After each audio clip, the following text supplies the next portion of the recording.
It's better to be prepared for an opportunity and not have one than to have an opportunity and not be prepared. See, when you're not pursuing your goal, you are literally committing spiritual suicide.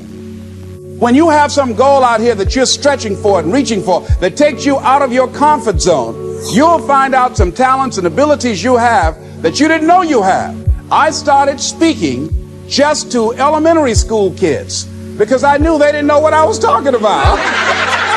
And they gave me all kind of standing ovation. We like you, yeah. Then I graduated up to junior high school and then to senior high school and then to various community groups and church groups and civic associations and then to colleges and to businesses. Now I'm traveling across the country and then traveling nationally and internationally.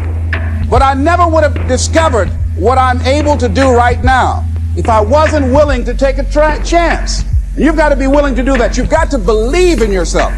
A lot of people love me to tell this story. When I got out of school, you know, my first major goal was to buy my mother a home, and my hero in broadcasting was Paul Harvey, and I wanted to become involved in broadcasting, and I loved the disc jockeys that were on the air, and I wanted to become a disc jockey. See, so I started working to develop my communication skills and expand my vocabulary. I started visualizing myself being a disc jockey. I saw myself on the air having a talk show and playing records and people listening to me. That was my vision. That was my dream. I held that in mind constantly, and I would practice all the time. Practice makes what? Absolutely not. This just dislodge that from your mind. Practice only makes improvement. Perfection doesn't exist. You need to take it out of the dictionary. It doesn't exist. Practice only makes improvement. You can always better your best. You have not done your best work yet. As long as you're here, you have a chance to transcend yourself. So don't believe in perfection. It doesn't exist. It only makes improvement. So I would practice every day. And finally, I went over to this radio station, asked a guy for a job, Mr. Butterball, and I said, how you doing, sir? I'd like to get a job. I was working on Miami Beach at the Fontainebleau Hotel at the time. Jackie Gleason and the June Taylor Dancers were famous. And my favorite program on television, most people would not remember, John Beresford Tipton. Hi, my name is Michael Anthony. I have a check for $1 million. How many of you remember that program, all right? The Millionaire, that was my favorite program on television, you know. So this was my fantasy, you know, and every time we would drive from Miami Beach, I would fantasize, so that's the house, when I get $1 million, I'm going to buy my mother that home over there. So that's my fantasy. So I went up to Mr. Butterball, and he said, do you have any radio experience? I said, no, sir. Do you have any background in journalism? I said, no, sir. I said, but I can never get experience if you don't give me the opportunity. I've been practicing a lot, sir. He said, I'm sorry, we don't have any job for you. I said, thank you, sir. He didn't know my reasons for being there. My reason, I wanted to use radio as a means to earn the money to buy my mother a home. I went back to the radio station again. I said, how you doing, Mr. Butterball? My name is Les Brown. I know your name. Didn't I just see you here yesterday? I said, yes, sir. I said, y'all have any jobs here? Didn't I tell you yesterday we didn't have any jobs? Yes, sir, but I thought maybe somebody got fired or resigned. I didn't know, sir. I went the next day.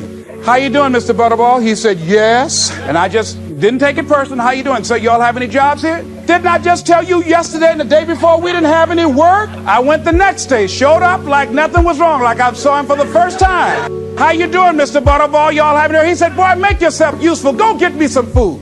I said, yes, sir. See, many times when you want more, you've got to be willing to pay your dues. So I became their errand boy. I would get their lunch and their dinner and all kind of food for them. After a while, I would take the food to them in the control room, and I would not leave until they would ask me to, and I'd watch them working the controls, and I'd memorize their hand movements. And pretty soon, they would trust me with their cars to go pick up entertainers that came into town. Entertainers like Sam Cooke, Dinah Ross and the Supremes, the Four Tops and the Temptations. I would drive them all over Miami Beach in the disc jockeys' cars. Finally, one day I was at the radio station, and a guy by the name of Rock was drinking while he was on the air. It was a Saturday afternoon. I was the only one there. None of the other jocks were available, and I was looking at him through the control room window. Pretty soon the phone rang. It was the general manager. I said, hello? He said, Les, this is Mr. Klein. I said, I know. He said, Rock can't finish his program. I said, I know. He said, would you call one of the other DJs to come in? I said, yes, sir. I hung the phone up. I said, now he must think I'm crazy. I called my mom and my girlfriend Cassandra. I said, y'all come out on the front porch and turn up the radio. I'm about to come on the air. I waited for about 20 minutes and I called him back. I said, Mr. Klein, I can't find nobody. He said, young boy, do you know how to segue the records? I said, yes, sir. He said, go in there and don't say nothing here. I said, yes, sir. I couldn't wait to get behind those controls. I put the headphones on. I said, look out, this is me, LB, Triple P, Les Brown, your platter playing papa. There were none before me and there will be none after me. Therefore, that makes me the one and only. Young and single and love to mingle, certified, bona fide, indubitably qualified to bring you satisfaction, whole lot of action. Look out, baby, I'm your love man. I was hungry. It makes you feel better when you are able to have charge of your destiny, doesn't it?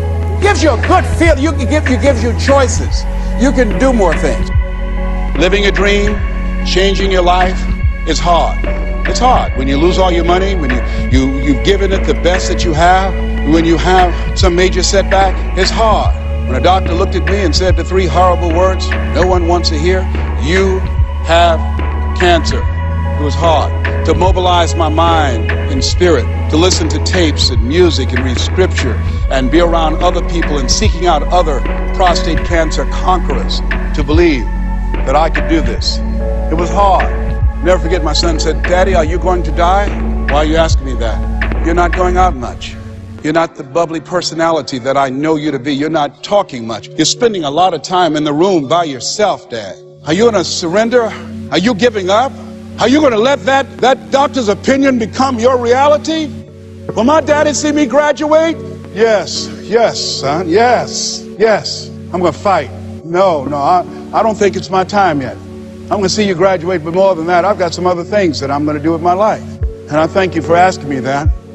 But I must tell you that I'm scared. I'm scared. And I've never been in this situation before. It's been easy for me to talk to people and encourage people when they've had challenges in their lives, but it's me.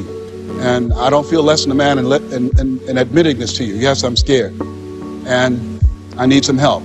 See, life is hard. And there are some moments in life when you're going to need some help. You're going to need somebody to speak to you.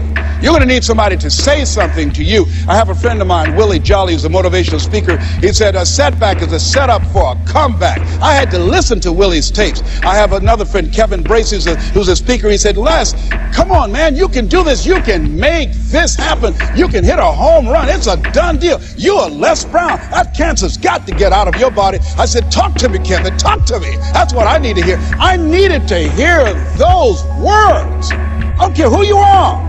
Many people won't allow themselves to ask for help because of pride. Pride cometh before a fall. Because of ego. Ego means edging God out. No, ask for help. Not because you're weak, but because you want to remain strong. And ask for help and don't stop until you get it. I'm here because a lot of people helped me. I'm here because a lot of people believed in me at a time when I was struggling to believe in myself. The other thing is, let us say together, it's worth it. Yeah, see, I think, and write this down, you got to find 5 reasons that will make it worth it for you. 5 reasons. What will make it worth it for you? Mine was, I want to take care of my mother. Mine was, I want to do something with my life. What will make it worth it for you? Mine is, I want to leave a legacy. Mine is, I refuse to die an unlived life. What will make it worth it for you? Repeat after me, please. You got to be hungry. As you look at your goals and look at your dreams, write this down. You will fail your way to success.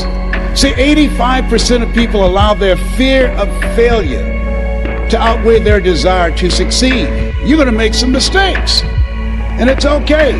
Anything that's worth doing is worth doing badly. It's worth doing right if you know how to do it, but if you don't know how to do it, it's worth doing badly until you get it right. You have to be willing to experiment with life.